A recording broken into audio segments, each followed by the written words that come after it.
Salut internaute, bienvenue à Qui parle Inter, la rhétorique H, espace du savoir.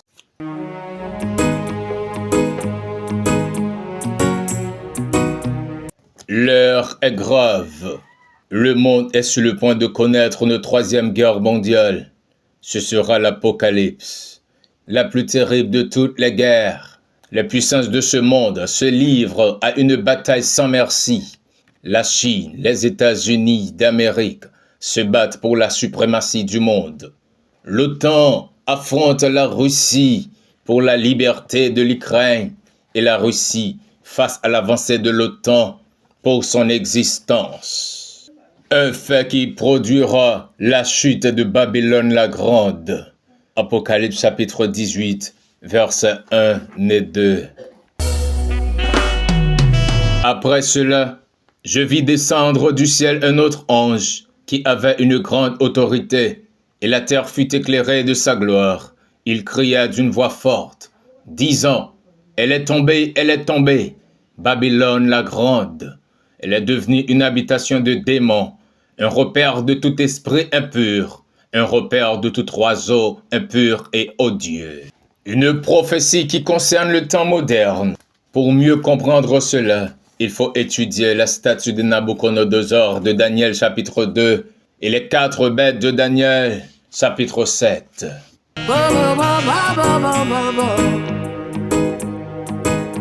À la fin du 7e siècle avant notre ère, la seconde année du règne de Nabuchodonosor, Nabuchodonosor eut des songes. Il avait l'esprit agité. Il ne pouvait pas dormir. Le roi fit appeler les magiciens, les astrologues, les enchanteurs et les chaldéens pour qu'ils lui disent ses songes. Ils vinrent et se présentèrent devant le roi. Le roi leur dit, « J'ai eu un songe. Mon esprit est agité et je voudrais connaître ce songe. » Les chaldéens répondirent au roi en langue araméenne, « Ô roi, vis éternellement. Dis le songe à tes serviteurs et nous en donnerons l'explication. » Le roi reprit la parole et dit aux Chaldéens, « La chose m'a échappé. Si vous ne me faites connaître le songe et son explication, vous serez mis en pièces et vos maisons seront réduites en un tas d'immondices. » Daniel chapitre 2, versets 1 à 5. Malheureux pour les Chaldéens, ils ne pouvaient pas faire connaître le songe au roi et son explication non plus.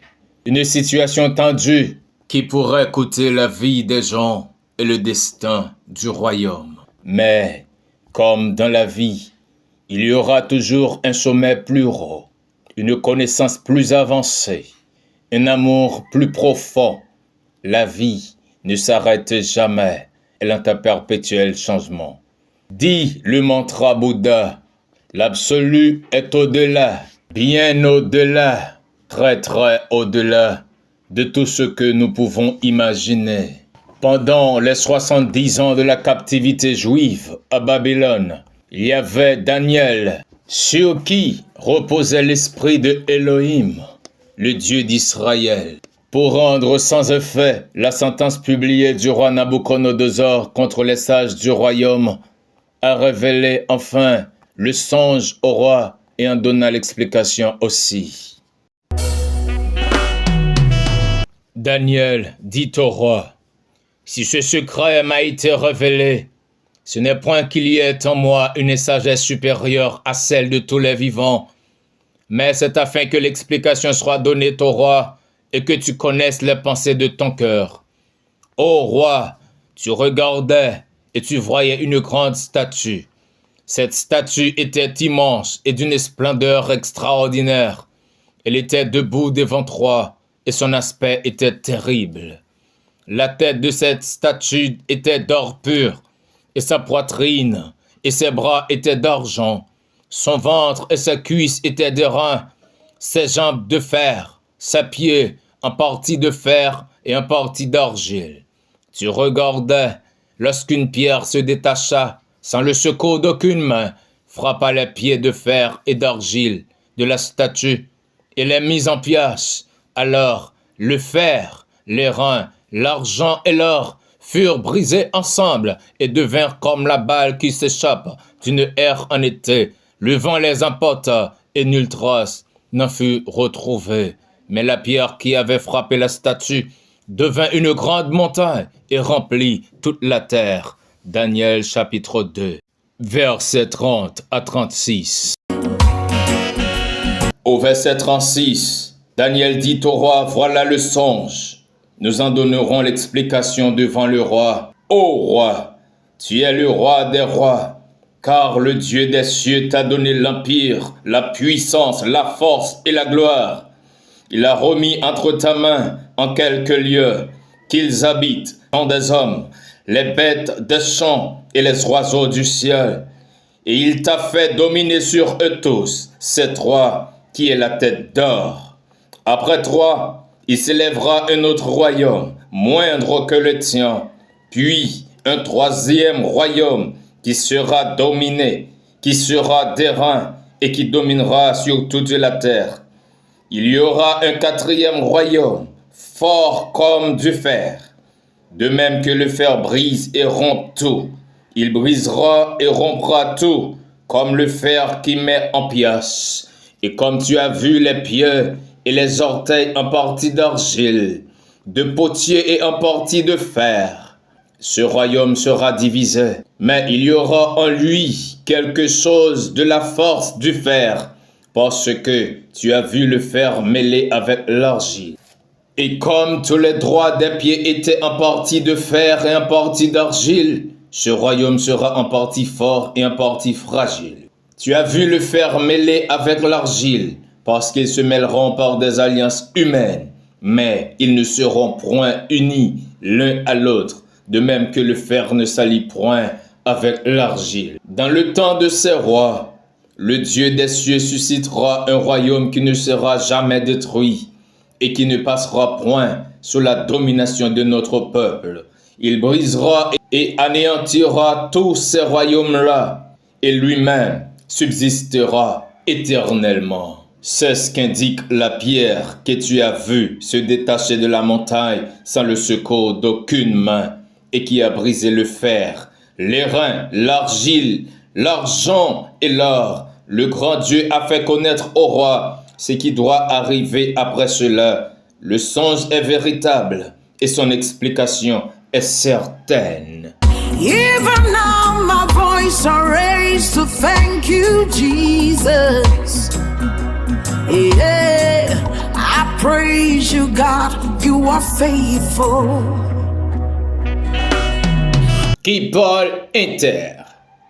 Quelle est l'explication concrète de la vision de Nabuchodonosor? La statue est une idole faite de mains d'homme, projetant la vision malsaine de l'humanité, décrivant la vanité de celui qui l'a produite et les niveaux d'ingéniosité des puissants de ce monde.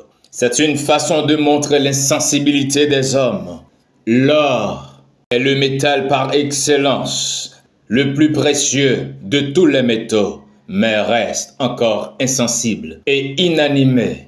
Pourtant, les hommes s'entretuent pour pouvoir procurer de l'or. De 605 à 538 avant notre ère, Babylone s'empara du pouvoir du monde pendant 67 ans. La splendeur de cet empire reflète partout dans le monde.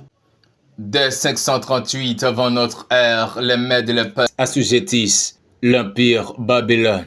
Ils furent moins glorieux, mais plus durables. Pendant 207 ans, cette coalition assure la superpuissance mondiale.